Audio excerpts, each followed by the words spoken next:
சமீபத்தில் தமிழக அரசு மற்றும் மத்திய அரசு வெளியிட்டுள்ள 15 முக்கிய அறிவிப்புகளின் தொகுப்புகள் குறித்த விரிவான தகவல்களை இந்த செய்தி தொகுப்பில் பார்ப்போம். இதில் அமைச்சரவை கூட்டம், இடைக்கால பட்ஜெட், விவசாயிகளுக்கான பயிர் காப்பீடு, ஊதிய உயர்வு மற்றும் 22,000 ரயில்வே பணியிடங்கள் உள்ளிட்ட கல்வி மற்றும் வேலைவாய்ப்பு குறித்த முக்கிய தகவல்கள் இடம்பெற்றுள்ளன. முதலாவதாக தமிழக அமைச்சரவை கூட்டம். தமிழக முதல்வர் மு.க.ஸ்டாலின் தலைமையில் பிப்ரவரி 5 மதியம் 12 மணிக்கு அமைச்சரவை கூட்டம் நடைபெற்றுள்ளது. தமிழக அரசின் இடைக்கால பட்ஜெட் தாக்கல் செய்யப்பட்டுள்ள நிலையில் அதில் இடம்பெற வேண்டிய முக்கிய அம்சங்கள் குறித்து இக்கூட்டத்தில் ஆலோசிக்கப்பட உள்ளது. இரண்டாவதாக போராட்ட அறிவிப்பு, அரசு ஊழியர்களுக்கான எச்சரிக்கை. அங்கீகரிக்கப்படாத சங்கங்கள் அறிவித்துள்ள வேலை நிறுத்த போராட்டத்தில் ஈடுபடும் அரசு ஊழியர்கள் மற்றும் ஆசிரியர்கள் மீது ஒழுங்கு நடவடிக்கை எடுக்கப்படும் என தலைமைச் செயலாளர் முருகானந்தம் எச்சரிக்கை விடுத்துள்ளார். போராட்டத்தில் பங்கேற்று விடுப்பு எடுத்தால் ஊதியம் கிடையாது என்றும் தெரிவிக்கப்பட்டுள்ளது.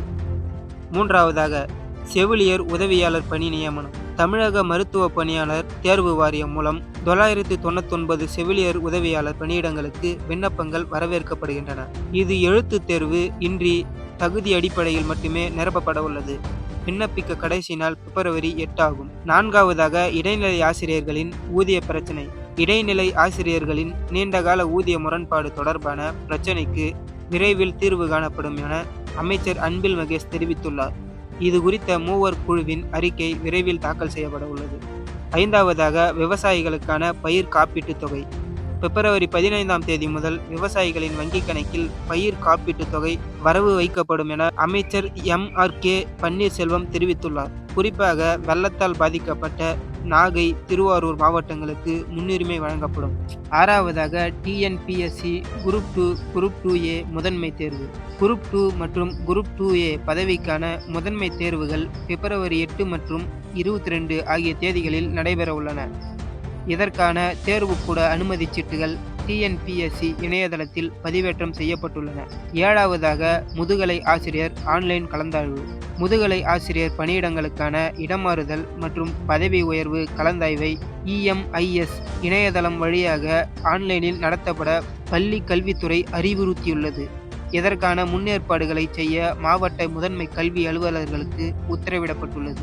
எட்டாவதாக கேழ்வரகு கொள்முதல் காலக்கெடு நீட்டிப்பு. விவசாயிகளின் நலனை கருத்தில் கொண்டு கேழ்வரகு கொள்முதல் செய்வதற்கான கால அவகாசத்தை வரும் ஆகஸ்ட் மாதம் வரை மத்திய அரசு நீட்டித்துள்ளது. இதனால் அறுவடை தாமதமான விவசாயிகளும் எவ்வித பதற்றமுமின்றி அரசு மையங்களில் தங்களது விளைச்சலை ஒப்படைத்து பயன்பெறலாம். ஒன்பதாவதாக நீர்த்தேக்க தொட்டி இயக்குபவர்களுக்கு ஊதிய உயர்வு.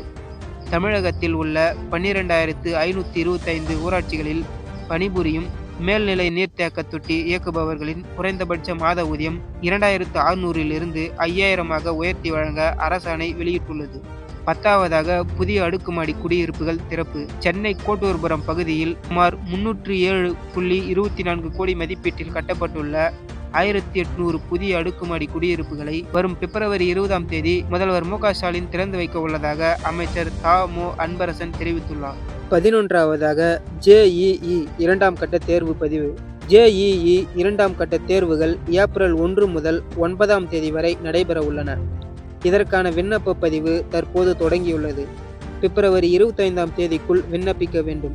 இத்தேர்வு தமிழ் உள்ளிட்ட 13 மொழிகளில் நடத்தப்பட உள்ளது. 12ஆவதாக ரிசர்வ் வங்கியில் வேலைவாய்ப்பு. இந்திய ரிசர்வ் வங்கியில் 572 அலுவலக உதவியாளர் பணியிடங்களுக்கான அறிவிப்பு வெளியாகியுள்ளது. 10ஆம் வகுப்பு முடித்தவர்கள் இதற்கு விண்ணப்பிக்கலாம். பிப்ரவரி 4ஆம் தேதி விண்ணப்பிக்க கடைசி நாளாகும். இதற்கான தேர்வு பிப்ரவரி 28 முதல் மார்ச் 1 வரை நடைபெற உள்ளன. 13ஆவதாக ரயில் போக்குவரத்து மாற்றங்கள். தாம்பரம், திருச்சி இடையே இயக்கப்பட்டு வரும் சிறப்பு ரயில் பயணிகளின் கோரிக்கையை ஏற்று நிரந்தர சேவையாக மாற்ற ரயில்வே வாரியம் ஒப்புதல் அளித்துள்ளது. மேலும் ஏப்ரல் 6 முதல் ராமேஸ்வரம், மதுரை மற்றும் திருவனந்தபுரம் வழித்தட ரயில்களின் நேர அட்டவணையில் மாற்றங்கள் செய்யப்பட்டுள்ளன. 14ஆவதாக ரயில்வே குரூப் டி ஆட்சேர்ப்பு 2026. ரயில்வே ஆட்சேர்ப்பு வாரியம் குரூப் டி பிரிவில் சுமார் 22,000 காலி பணியிடங்கள் நிரப்ப உள்ளது. இதற்கான ஆன்லைன் விண்ணப்ப பதிவு ஜனவரி 20இல் தொடங்கி பிப்ரவரி 20 வரை நடைபெறும் என அறிவிக்கப்பட்டுள்ளது. 15ஆவதாக SI தேர்வு முடிவுகள் நிறுத்தி வைப்பு. கடந்த ஜனவரி 27இல் வெளியிடப்பட்ட காவல்துறை உதவியாளர் SI தேர்வு முடிவுகள் மென்பொருள் பிழை காரணமாக தற்காலிகமாக திரும்பப் பெற்றுள்ளன. பிழைகள் சரி செய்யப்பட்டு புதிய முடிவுகள் விரைவில் வெளியிடப்படும் என சீருடை பணியாளர் தேர்வு வாரியம் அறிவித்துள்ளது.